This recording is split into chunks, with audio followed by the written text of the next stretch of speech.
Hello and welcome. Today we'll be going over V-Rising Dev Update number 28, Fueled by Blood. This was just posted a couple hours ago or however long it was. As you guys can probably tell from my voice, I am extremely sick, but I couldn't help myself. I had to cover this, so I'm going to do my best to go over it.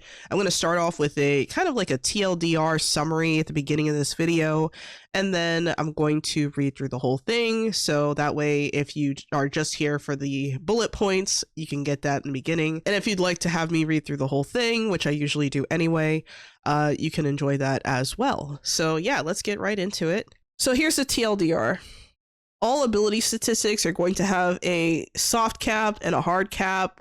The soft cap really revolving around things like potions and stuff like that, whereas your hard cap is like from your character, so you can't go over certain stat points, and the idea is to get you to kind of customize your build more to prevent waste essentially, and to also kind of delve into other aspects of your build. So that's going to be interesting. There's also going to be some kind of indicator kind of explaining how much over you've gone if you overdo a certain stat. There's also the Fusion Forge update where it kind of just shows you an animation of what it will look like. So they're working on that. There's also a announcement here explaining that we're going to be able to capture mutant spitters in Gloomrot. I assume this also includes anyone who gets turned into a mutant when you try to increase their blood percentage with the Irradiant Gruel, assuming that mechanic is still in the game by 1.1. So we're going to be able to actually cage the spitters, and we can also have them as servants in our castle. So that was another interesting update. There's also going to be a blood mixer where you can mix your different blood types. They also specified the purposes of each kinds of blood and what kinds of perks or things you would want to look for or that you're gaining from using or utilizing different types of blood. So they're kind of, it's basically like a blood rework, so that's another part of that. And then of course they're making some adjustments to the armor sets, making sure that you know, things are kind of in line with what they're working on. There's also going to be one potential new elixir, and that elixir on here was Elixir of the Bat, and it increases your spell leech by 8%, and with a cooldown reduction rate of 10% for 60 minutes. So this is kind of similar to you know, other stuff that we've seen, but yeah. And then there's also going to be changes to the weapons. So we talked about the Fusion Forge in the previous update. So in this update, they just kind of showed like an example of, you know, kind of mixing and matching your stats, and, you know, having two weapons that are exactly the same, you know, base wise, but your attributes might be completely different past a certain point. So yeah, it looks like you're going to have a lot of customization in your weapons, in your blood types, and in your gear, as well as, you know, just elixirs and things like that. They showed another concept art for a potential new enemy. They explained that the new faction is skilled in blood alchemy, so that might give us a hint as to, you know, some of the lore in the background there. And they're also going to be making changes to how you unlock your passives when it comes to your spell schools and things like that. It's kind of unclear as to exactly how that will be applied, but I thought it was worth mentioning. That's pretty much the TLDR of this update.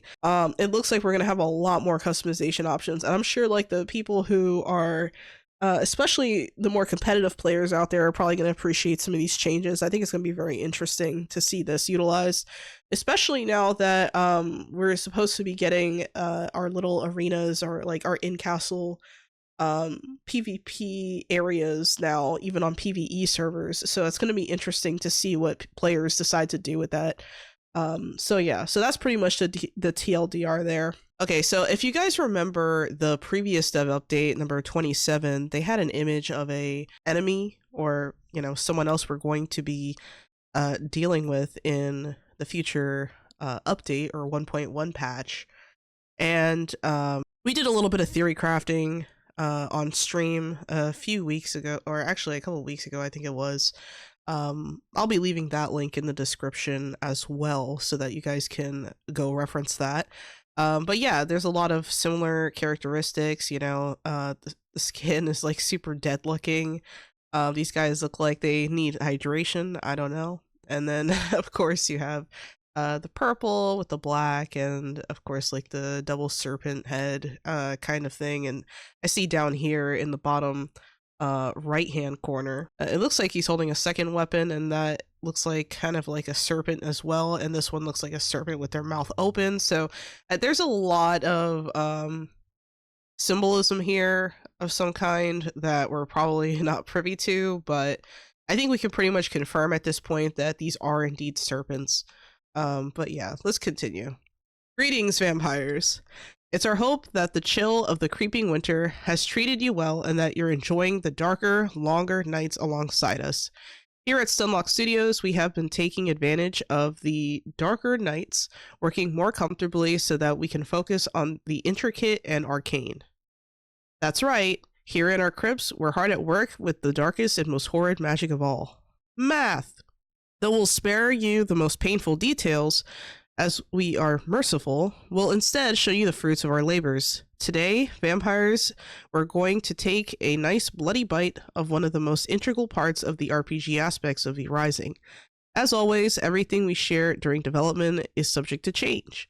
Let's talk gear, stats, progression, and of course, blood. Embracing your fantasy. From the earliest days of V Rising development, when players first got their hands on the game, one thing was clear. There was a strong desire to bring your own unique vision of a vampire to life. What should a vampire look like? How should they feel? We've steadily refined and expanded the game with each update to help you live out that fantasy. To give you the tools for this, we introduced new ways to express yourself, like adding armor appearances that let you shape your vampire's look to match your ideal vision. You can recolor your gear, override the appearance of your current set, and bring your flair to life in a way that feels truly yours. Alongside these visuals, we added classes of armor at different tiers, enabling you to tailor your combat skills to fit specific playstyles. Whether you prefer the agility of a rogue or the spellcasting prowess of a caster, in this way, your character's look and gameplay reinforce one another, making your vision whole. We're pretty happy with the options we've delivered so far, and while wardrobe improvements, especially in the weapon department, may still be on the horizon in 1.1, today's blog isn't about appearances. V Rising is ultimately about the experience of being a vampire. That experience comes to life not just in how you look, but in how you play. With that in mind, let's talk about combat stats, because they're about to get a massive overhaul. Compulsively counting. Oh man. This is definitely a nod to the early access version of the game, how there used to be a compulsively count button. It's not in the game anymore, but I thought it was funny, so that is a nod to that, definitely. We know that some stats ended up being much more powerful than others. There are a few ways to approach controlling those so that they don't get too out of hand. For instance, one thing we tend to do is keep the amount of potential sources of an ability limited so that you can't stack too much of it. That approach has worked well in the past, but it's become harder to manage as we've continued adding more abilities, gear sets, and unique pieces of gear. These stats generally aren't an issue in the early stages of the game, but as you progress and acquire more powerful gear, they can begin to cause problems. Some stats start to climb very high, pushing the boundaries of mechanics and becoming dangerously close to breaking them. Move speed is a big offender here, which can make it all too easy to evade a lot of attacks, both against bosses and against players. At the end of the day, we have to ask ourselves what we feel is the most important question when it comes to designing our gameplay. Could this be more fun? How we achieve that might require a little bit of explanation, and it's a lot to take in. So you might want to grab yourself a nice glass of blood wine to settle in. Step 1. Cap all ability statistics. Introducing a cap on ability statistics ensures that no single stat, even the strongest or most desirable, completely dominates your attention. The stats you gain from items will be high enough to let you cap multiple attributes, but you won't be able to sink all of your focus into just one, like movement speed. This opens the door to investing in other secondary stats such as spell power, physical attack power, or cooldown reduction without sacrificing overall effectiveness. For example, even if movement speed feels essential, once you hit this cap, you can prioritize other stats to round out your build. This approach helps build diversity by encouraging you to spread your investment across multiple attributes. In the example UI below, dark red bars show how close you are to reaching the cap.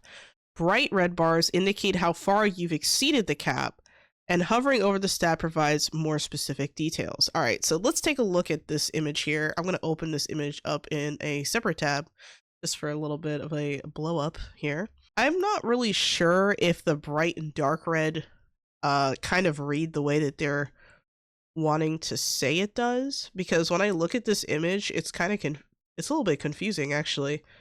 Because if bright red indicates how far you've exceeded the cap, I don't really understand. Like, does that show, is that like an overspill or something? Is that what that is? So like, I guess if we go to the second image down here, it says dark red bars in this example UI represent how close you are to reaching the cap. The bright red represents how far over the cap you've gone. So, okay, so the bright red is spillover. I'm not sure if I really like that. It's kind of weird to see I don't know, this kind of looks almost like an XP bar, but like it's giving me kind of like mixed signals looking at this. I know this is still a work in progress, but I'm not sure if I particularly like the light to dark red, and I wonder how well that would transfer over for like colorblind players. Like, I'm not colorblind myself, but I kind of wonder. I don't know. I think it's a little too similar, but maybe that's just me. Let's see. Physical crit chance. The chance to inflict a critical strike using a weapon attacks. Okay, so attribute total 37%. And so the cap is 37% on crit strike, and then, oh, sorry, physical crit strike. And then bonus over cap is 5%. So,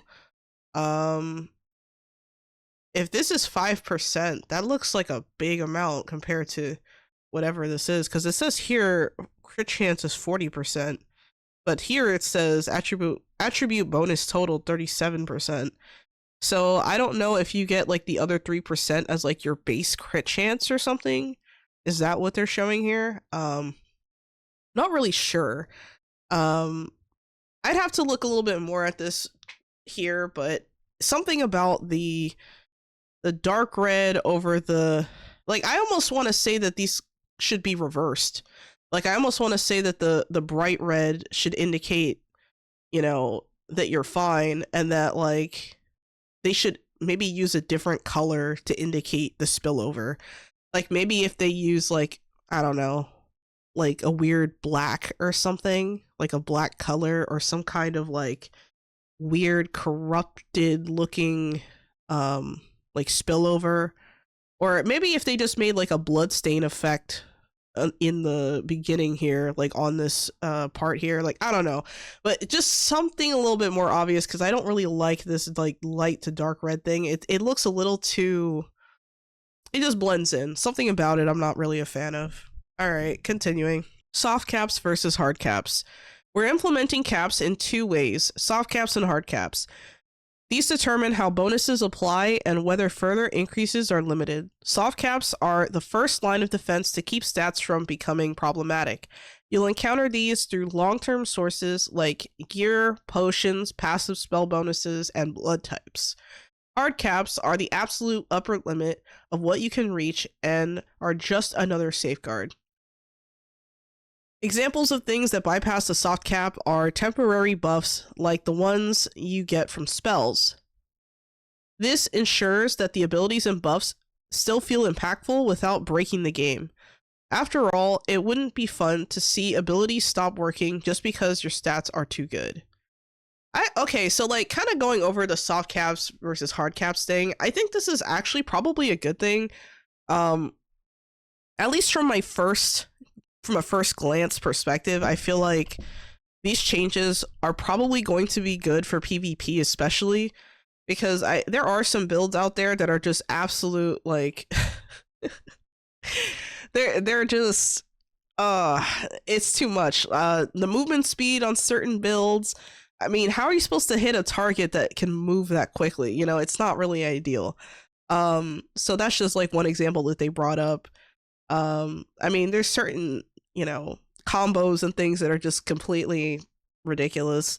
So having hard caps and soft caps, I think, can be a really good foundation potentially to preventing these out of control builds from like popping up as easily. And who knows, maybe this could also make it so they don't have to adjust as much after 1.1 patch. So we'll see how this goes. I wonder if the changes here we're going to see, I wonder how that's going to translate over to things like our weapons. But I guess we'll have to see when the time comes. Step 2, make it make sense. We've broken down stat bonuses at the max level to cap out in very even and expected ways so that it's easy to break down where you're getting your bonuses from and thus easy to plan out how to get the stats you want. We've reworked gear, blood potions, and passive spell tree bonuses to make it so you can accurately and easily plan out how to cap the stats you want and maybe even be able to do it without making a spreadsheet. Wow. You can make a spreadsheet if you want, though. I know some of you really like making spreadsheets. They're not wrong. They're not wrong. Step 3, give you the tools. One of the most important parts of this plan is that we've enabled you to understand the changes and allow you to mold your build to your liking. A lot of V-Rising can make you feel stuck in using a certain legendary weapon, spell, or gear set because you have to adapt to the tools you have. The stats are set this way, so you have to match your play style to fit them. We hope that we can flip that around with this overhaul. Between the Fusion Forge we've mentioned in our last blog that will let you modify your jewels and weapon stats, and the changes we'll be making to armor, blood types, potions, and passive spell bonuses, we'll be giving you all the puzzle pieces you need to get exactly the build you imagine, which should be a large step in letting you play your ideal vampire in both PvE and PvP. Okay. And here's a little update on the Fusion Forge. This thing is pretty cool looking. I mean, I can't wait to put this thing in my castle, I gotta say. It's funny because when I look at this, I kind of imagine, like, I don't know why, but like the first thing I thought of when I saw this was like a chocolate fountain or something. Like imagine like you're just pouring like a chocolate fountain or something. I don't know. Maybe I'm hungry or something. I'm sorry, guys. I don't know what to say. But this is a really cool looking animation. Very nice. Very, very cool. It seems to make sense gear wise. I wonder if because like up here, I see there's like a disappearing piece here. So I wonder if this is going to be something that like is connected to this that slides up and down, or what exactly this is going to be. So I'm kind of curious what changes they're going to make here to kind of explain the up and down patterns, if that, or the up and down motion here as far as it goes mechanically. But that's very interesting, actually. Really cool. It can be hard to imagine exactly what we mean by that, though, so there's a little further glimpse into the changes coming. All right, here we go. Blood on the dance floor. So blood gives stats now. You're a vampire. You should have seen this coming. A 100% efficiency blood type should be a major part of maxing out the associated stat, leaving you room to invest in other avenues of reaching your ideal spread. We've also done an all-around overhaul to the blood types. We wanted the blood types, except for worker blood, of course, to have applications in battle and give you more options to use in combat. Some of the convenient secondary abilities from the more utility blood types, like creature blood and mutant blood, have been moved to passive spell options instead. Those have also been reworked, and we'll get into that a bit later. Oh, okay. As you progress into the later stages of the game, you'll often have your preferred blood type on hand, and we've taken that into account. We've revisited the ability of certain blood types when they appear in your journey and how you acquire them overall. Now that we know you'll likely want specific blood types more often and more reliably, we've made adjustments to strike a better balance. Rare blood types should now be a bit easier to obtain, and you'll even be able to capture mutant spitters in Gloomrot to keep a steady supply of mutant blood on tap. They'll also make for some particularly nasty servants something to look forward to. Okay. Wow. Okay, so now I guess these guys are also going to be servants. So what's really interesting about this change is that right now with the mutant spitters, whenever they're in your castle, it's usually because you tried to get a 100% blood type and maybe the process failed when you use the irradiant gruel. Based on what they're saying here, it sounds like you get to now keep your mutant spitter even if you failed your little experiment, right? That is kind of like the best case scenario, and I'm kind of glad that this change is happening here. But it is a little weird, the idea of being able to keep these guys as servants. So that's going to be an interesting change. Very weird, but I'm here for it. So that's very exciting. All right. You might find yourself in an awkward position with this rework and the whole stat overhaul. You may want the stats from one blood type, but the special ability from another. Thankfully, some of our Doran's invaders happen to be skilled alchemists. Skilled alchemists. Interesting. That might be a clue as to what this faction is here. After drinking their blood, you'll gain the ability to craft a new station, the Blood Mixer. With this new workbench, you'll be able to perform brilliant blood alchemy, mixing in bonus effects from other bloods to better tailor your blood type to your build. To give you an idea of what to expect, these are the general themes of the blood types in 1.1. Okay, so this is really cool. You know, the idea of giving you an ability to mix your blood types is something I haven't really considered. But I'm here for it. I think this is going to be a very interesting, new, in-depth way to kind of customize your build. So that's kind of cool. Let's go over the different types here that they have listed. Worker blood, increase resource yield faster, resource mining, higher mount speed, and a chance to instantly destroy a resource node when you strike it. Okay. Increase, so creature blood, increased health, health regeneration, movement speed, healing received, resistances, and a heal and temporary attack speed bonus on Vampire Bite. That attack speed bonus, I think, is new. I don't think that's currently in the game. We don't have anything like that right now, I don't think. Warrior, all about weapons and weapon skills. Largely focused on giving benefits around weapons and skill cooldowns from your weapons. Okay. Rogue, much like before, is focused on improving movement speed, physical critical strike chance, and physical critical strike damage. Okay.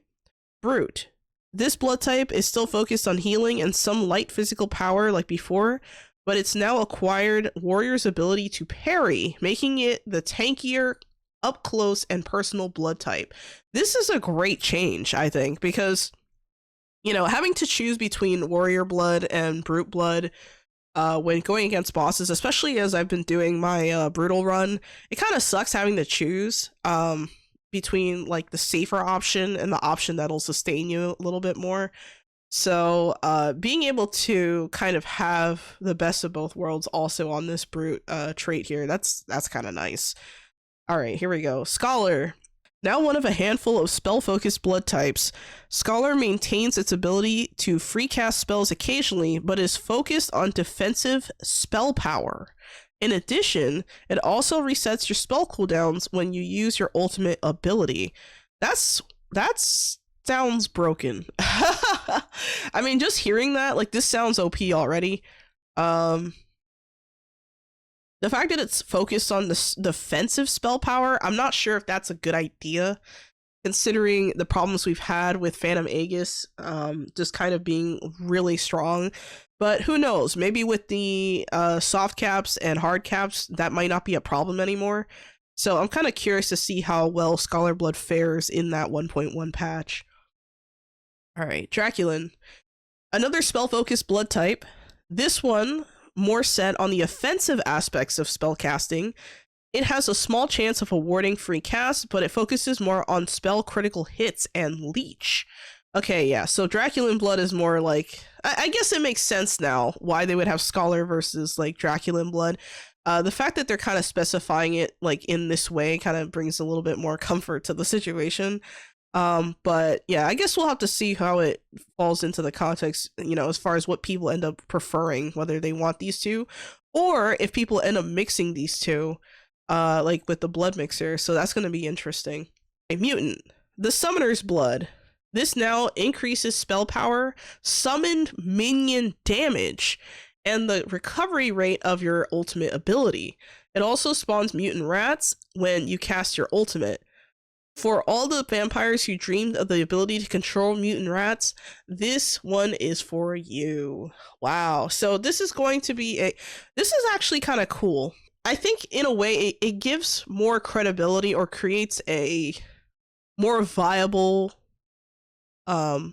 minion build, if that makes sense. So like sometimes people like to use things like the unholy magic, for example, and they'll take unholy and they'll have all these skeletons spawning and things like that. Imagine that plus mutant rats. Like, that'd be interesting.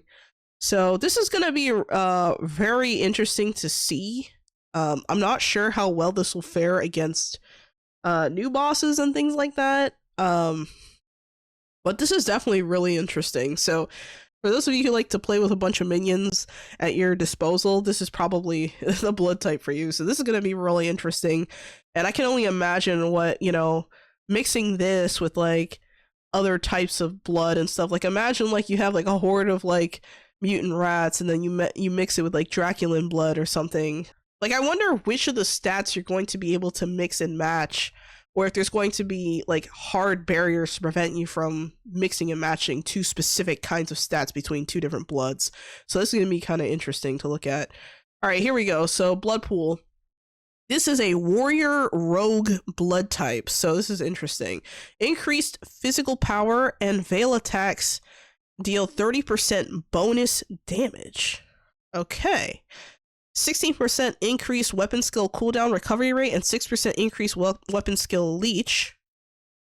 Let's see. Increased weapon skill efficiency and 24% increased damage when striking enemies at full health.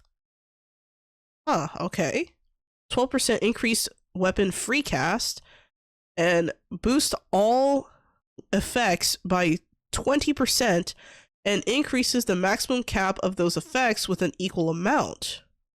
Okay. Infused blood. So with the infused blood, it shows rogue on both of these, so that's a little confusing, but let's read through it.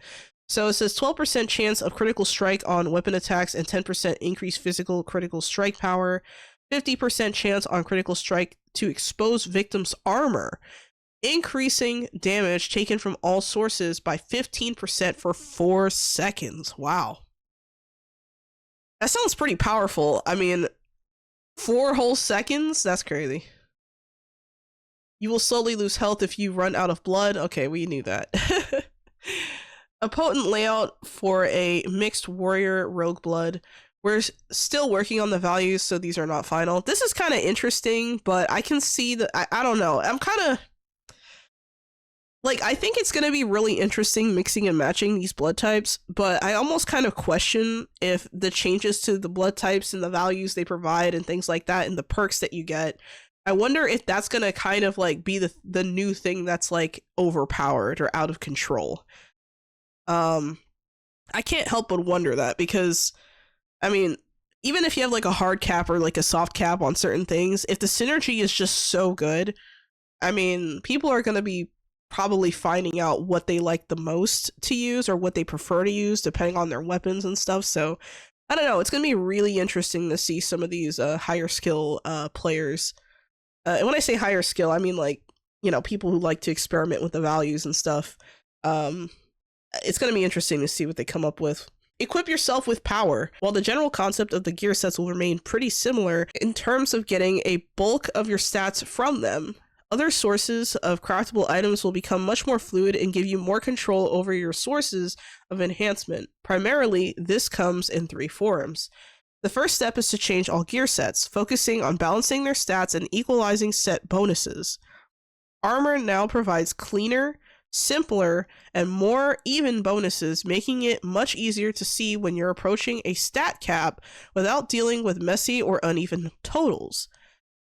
As long as you make adjustments in other areas like blood, potions, or individual set pieces, you'll be able to avoid wasting any of your power by exceeding the new caps.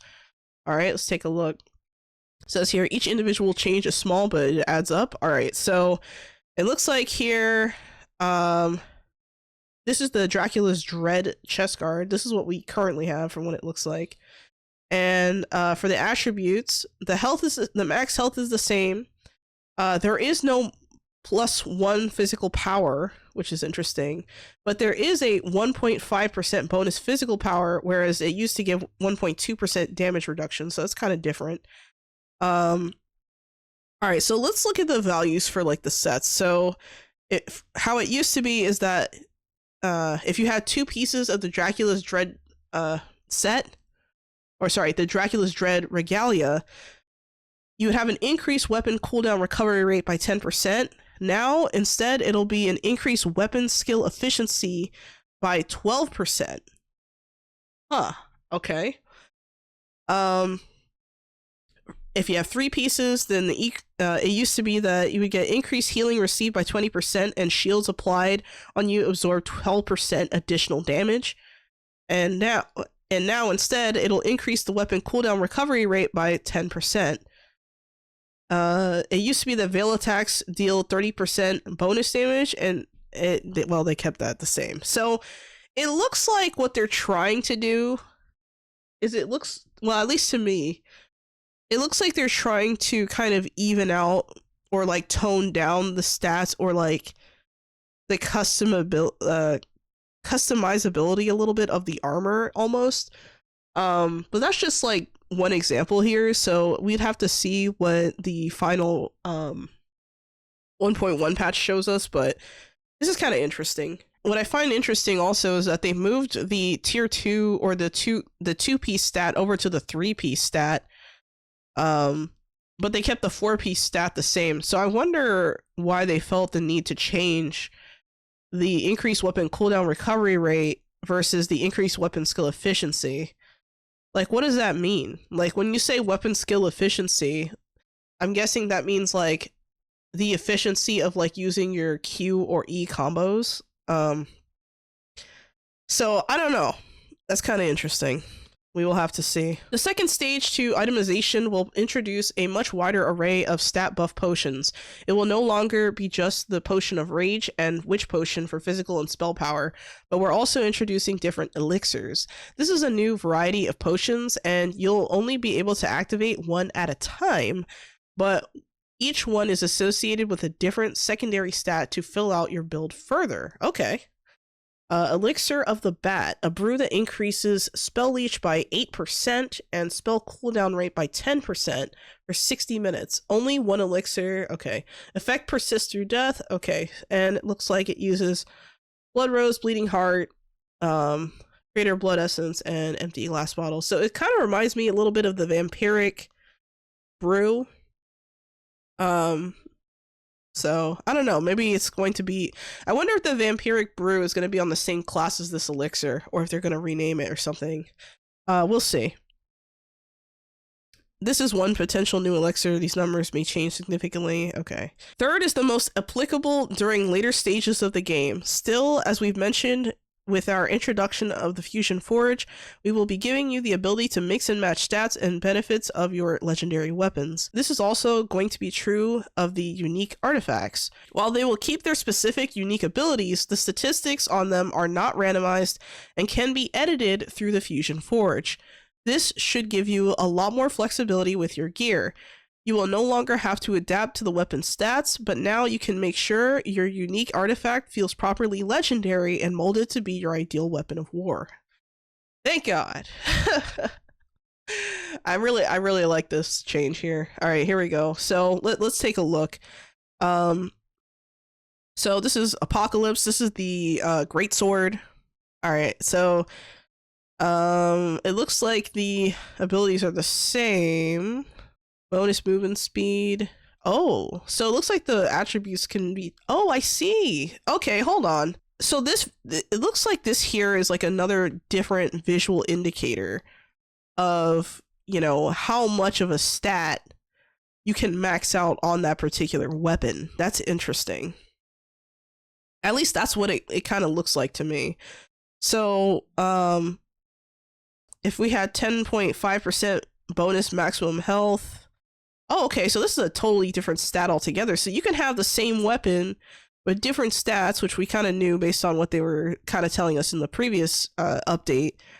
But the fact that they kind of show like a 4-way like visual indicator, that's kind of cool. I like this a lot more than the bars we saw earlier. But that's interesting. Okay. 2 different versions of the artifact, Apocalypse. We're still working out the values, but this should give you an idea. Okay. There's also a third, less statistic-related edition that will mix up the gameplay even more, but we're saving that surprise for a little later. Okay. So this is our big guy here. We might have something to do with this guy. All right. Well, I assume that we're probably going to hear more about this maybe early next year. I did not expect to see a dev update this soon or right before the holidays, so that's kind of like exciting. I'm very happy. But let's see how it goes. Magic in the air. Your spell passives will be a new and major contributing factor to your character stats. These ancient powers you tap into with the Altar of Stygian Awakening provide many useful bonuses that you can unlock at your leisure for Stygian shards, adding to your overall power. Now you can choose which passives to have active at any time, turning them into a more engaging and dynamic part of your build instead of something you simply unlock and forget. As you gain more spell points, you'll unlock additional slots for passive abilities, each providing a significant boost to help round out your build. Okay. Oh, so it looks like they changed the interface here a little bit. So these stats here at the bottom, these look a lot like the ones you get from the Stygian altar, right? A placeholder UI element showing the selected passives towards the bottom between the Blood School spells and the equipped spells. Okay. So what's interesting is that I don't see passives up here in the corners, because usually, if I remember correctly, there's like passives like in the trees, but I don't see that here. So I wonder how that's gonna... I don't even know what's going on here. All right, let's continue. Let's see. Passive abilities. Oh, I see. A mock-up of the new passives page in your spellbook. The specific ability numbers and effects are still a work in progress. Okay, so it looks like we're gonna get a different tab here, which is passive abilities.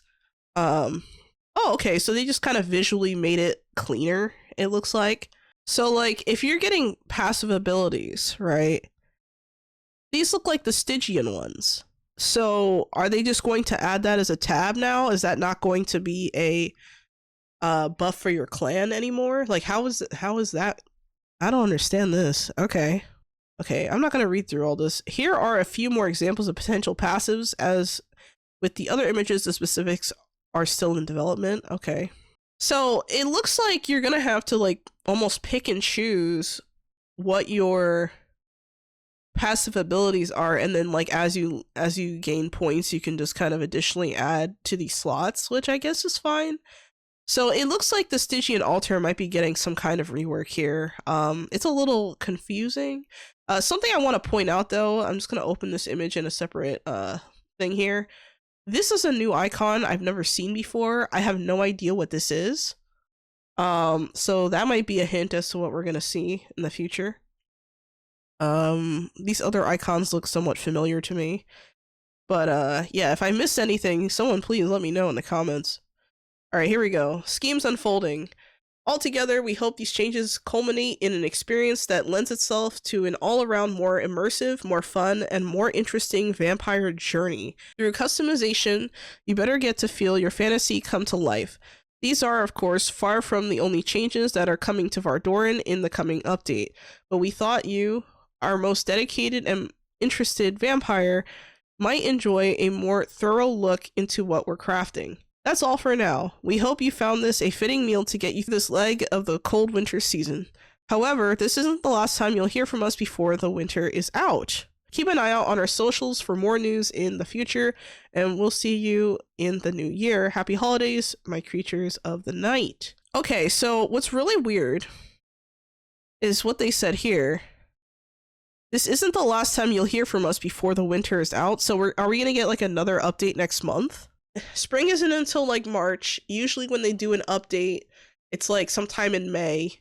Granted, it's not guaranteed to be in May again, just because the game is now not in early access anymore. So I really wonder how this is going to pan out. But I don't know. I wasn't expecting news so soon.